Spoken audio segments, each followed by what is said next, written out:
Welcome student आज के जो वीडियो लेक्चर्स है इसमें हम मिनरल और मिनरल्स के डिफिशियंसी से होने वाले डिजीज़ के बारे में स्टडी करेंगे।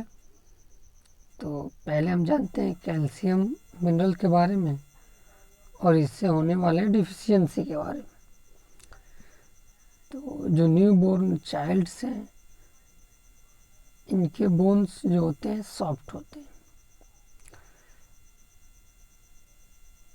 इनके बोन को हार्ड बनाने के लिए कैल्शियम के कंपाउंड को देना पड़ेगा इन चाइल्ड्स को।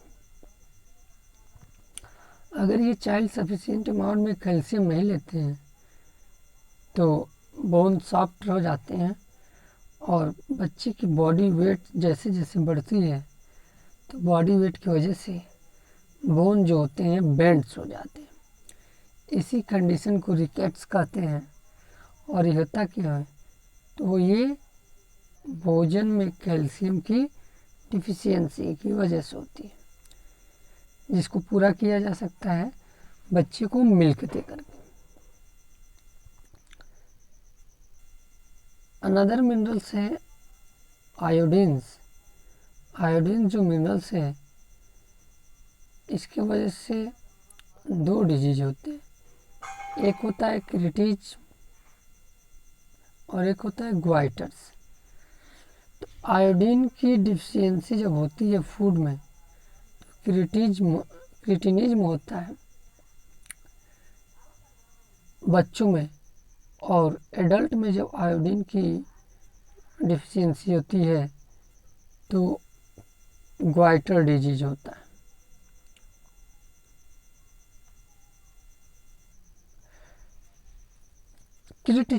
क्रिटिनिज्म जो होता है बच्चों में आयोडीन की वजह से डिफिशियंसी की वजह से डिजीज, उसमें फिजिकल ग्रोथ जो है और मेंटल डिसेबिलिटी आ जाती है बच्चे के अंदर। जबकि जो ग्वाइटर डिजीज होता है इसमें एबनॉर्मल इन्वायरमेंट हो जाता है थायराइड ग्लैंड का।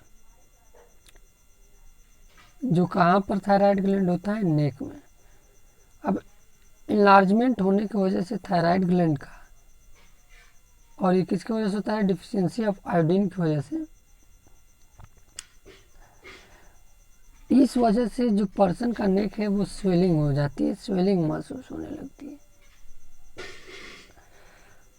ग्वाइटर जो डिजीज है वो हिली रीजन में पाए जाने वाले पर्सन के पास ज़्यादा देखा जाता है क्योंकि वहाँ पर आयोडीन की डिफिशियंसी होती है।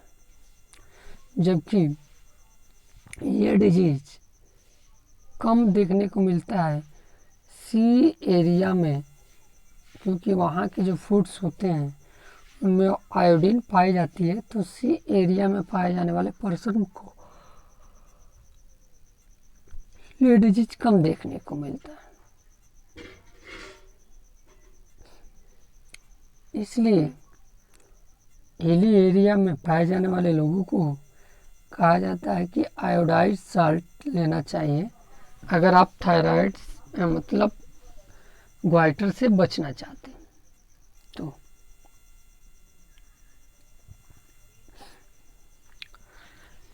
अगला डिजीज है, जिस डिजीज को हम आयरन डिफिशियंसी की वजह से होता है। अब आयरन का इम्पोर्टेंस क्या है? आयरन जो है वो हीमोग्लोबिन के फॉर्मेशन में हेल्प करता है। और हीमोग्लोबिन पाया कहा जाता है रेड ब्लड सेल में। तो अगर बॉडी में आयरन की कमी हो गई तो आरबीसी में हीमोग्लोबिन का फॉर्मेशन कम होगा। अब रही बात हीमोग्लोबिन क्या करता है, तो हीमोग्लोबिन जो है वो ऑक्सीजन को कैरी करता है सफिशिएंट अमाउंट में, ऑक्सीजन को कैरी करता है। अब हीमोग्लोबिन नहीं है तो ऑक्सीजन कैरी कैपेसिटी कम हो जाएगी, जिसके वजह से सफिशिएंट अमाउंट में बॉडी को ऑक्सीजन नहीं मिलेगा और फिर ऑक्सीडेशन ऑफ फूड अच्छे से नहीं होगा। तो ब्लड में हीमोग्लोबिन की कमी के वजह से एक डिजीज डेवलप होता है, जिस डिजीज को एनीमिया कहते हैं। इसमें लेवल ऑफ हीमोग्लोबिन बॉडी में कम हो जाता है, नॉर्मल लेवल के से कम हो जाता है, जिससे ऑक्सीजन की डिफिशियंसी हो जाती है बॉडी में। और ये डिफिशियंसी आयरन की वजह से होती है, यानी एनीमिया किसकी वजह से होती है? आयरन की वजह से होती है। एनीमिया का सिम्टम क्या है? तो पर्सन का जो शरीर है वो पीलापन दिखने लगता है, बहुत कमजोरी सा महसूस होता है, हमेशा थकान होती है, बॉडी की वेट कमी हो जाती है, इवन जो नेल्स वगैरह हैं वो वाइट होने लगते हैं।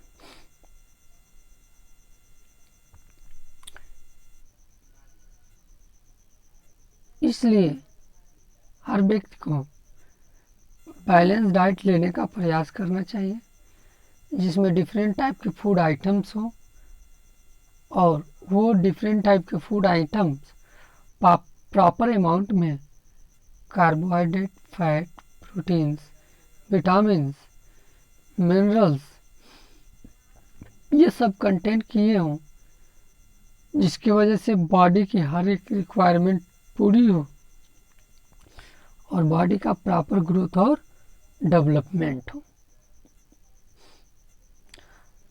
अगर बैलेंस डाइट नहीं लेते हैं तो शॉर्टेज ऑफ न्यूट्रिएंट होगा, जिसके वजह से डिफरेंट टाइप के डिजीज डेवलप होते हैं। तो ये जो भी डिफिशियंसी डिजीज है, चाहे मैरामस हो, चाहे रिकेट्स हो, चाहे स्कर्वी हो, चाहे वो विटामिन की वजह से हो, चाहे कार्बोहाइड्रेट, प्रोटीन, फैट की वजह से हो, चाहे मिनरल की वजह से हो, इनको रोका जा सकता है अगर हम बैलेंस डाइट ईट करें। ठीक है, तो आज लेसन सेकंड भी ख़त्म हो गया। आज के वीडियो लेक्चर में बस इतना ही स्टूडेंट।